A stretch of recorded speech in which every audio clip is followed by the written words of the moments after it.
These were the MVP standings after the first week of the NBA season. You have guys like Jayson Tatum, Shai Gilgeous-Alexander, and Buddy Heild. When I first saw this, I thought I was hallucinating. But yes, the same Buddy Heild that fell out of the 76ers rotation last season is now top 10 in MVP voting. How and why did this happen were instantly questions that came to my mind, so let's answer them. The how is still shocking to me, as after averaging 12 points per game with the Pacers and Sixers last season, Buddy Heild was not going to be a highly sought after free agent. However, there was no denying his ability to take and make threes at an elite level. And this same ability just so happens to align with what Golden State have done for years now. So the Warriors would sign Buddy to a 4-year, $38 million contract. But this was more than I thought Hield would get, and I instantly wondered whether or not this would be a good decision. This brings us to the why, as over his first 6 games with the Warriors, he's been averaging 22.2 points, 4.2 rebounds, 2.5 assists on wild shooting splits of 51, 51, 90. Shooting 51% from deep is simply incredible, and it's coming on high volume as well, as he attempts 9.5 shots from downtown per game. Then in the last 3 games without Steph, Hield has been averaging 25.2 points, still making 51% from the field and from deep, equating to 3 wins. Also keep in mind that all of this scoring is coming off the bench for the Dubs, as winning the MVP certainly won't be a possibility,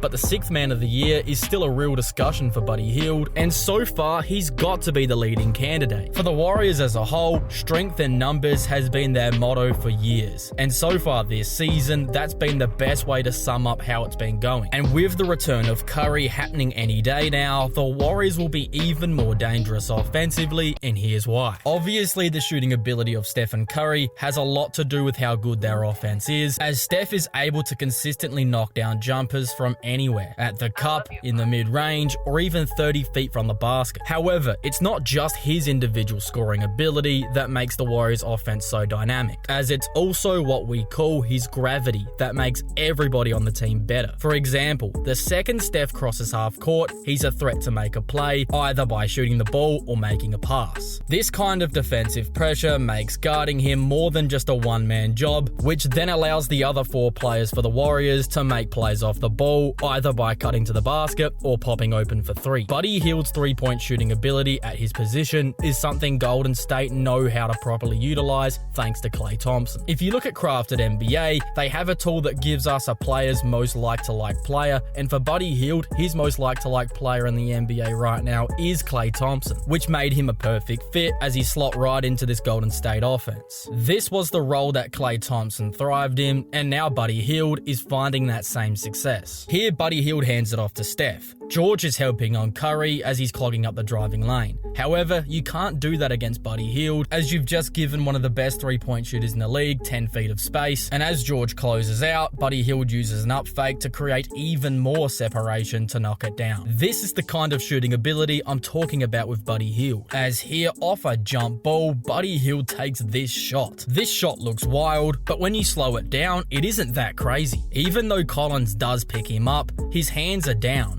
And you know the saying, hand down, man down. And so does Buddy Heild, as he takes and makes the triple. Now with Curry moving downhill off the green pass, the defense has to help off Buddy Heild, and Curry just makes the simple read, hitting Heild in the corner for 3. Off the Grant miss, Curry grabs the rebound and hits Heild streaming down court with a tough bounce pass, and with a nice take, Buddy gets 2. Again, it's the same story, as Curry and Heild are on the same page, as Buddy sprints the lane to beat Henderson back down the court for another hit ahead 2. With more game time to gel, they're just going to get even better, but because of Curry's injury, these are the only plays they've made together so far this season. But even in this small sample size, we can see a glimpse of what this offense could look like when the team is healthy over the course of the season. But it's far more than just Buddy Heild that has led Golden State to the best net rating in the NBA after the first 6 games. The plethora of solid NBA players on the roster has a lot to do with that, as guys like Draymond Green, Trace Jackson Davis, Moses Moody, Brandon Podziemski, and DeAnthony Melton, just to name a few, have not only elevated their individual play, but the entire team's play as a direct result. But Andrew Wiggins in particular was a guy that I mentioned in my Warriors preview video as one of the most important important players to have a good year this season for the Warriors to succeed. And so far, he's been great, giving the Dubs 18.5 points, 5.8 rebounds, 2.3 assists, while hitting 56 of his looks from downtown on 5.8 attempts per game. These numbers are amazing and much better than last season, which has helped out the Warriors tremendously. But what's the most shocking part about the team is how they've been able to win games without Curry. Against the competitive Pelicans team in a back-to-back who had Zion and Brandon Ingram available, the Warriors would beat them both times in convincing fashion. They did this because of a defensive masterclass on Zion Williamson, as in Game 2, the Dubs held Zion to just 12 points, shooting 5 of 20 from the floor. But how did they do this? Let's take a closer look. Here Zion gets the handoff from Alvarado and is heading downhill. Draymond is the primary defender, while it's Jackson Davis who's helping off of Daniel Tice. Draymond knows that Zion likes to draw contact, which gets him separation, so he anticipates the first bump and then is right there to contest the fall-away jumper. Golden State are happy to concede these looks to Williamson all day long, as that's not where Zion will dominate you, that of course being at the cup. Here off a dribble handoff with Tice, Zion gets a full head of steam, but Draymond is still able to recover over for the block. You're not able to defend Zion in a one-on-one coverage, as here it's Buddy Heild that's in help, and as Zion comes by, Buddy stunts over to rip the ball free from Williamson. The Warriors also know that Zion is more comfortable driving left, so here Buddy Heild plays this screen hard left to force Zion to go right, and with Looney in drop coverage, he picks him up and forces another miss. Whenever Zion gets into the paint, it's all hands on deck, as here 3 Warrior defenders swarm him, making it impossible for Zion to finish the play. Here off the catch, Zion knows that if he drives, he's going to get swarmed, as Kuminga's ready to help down low, so he instead pulls the free throw line jumper and misses badly. But even though he gets the offensive board, it's Draymond who comes from behind to swat it away.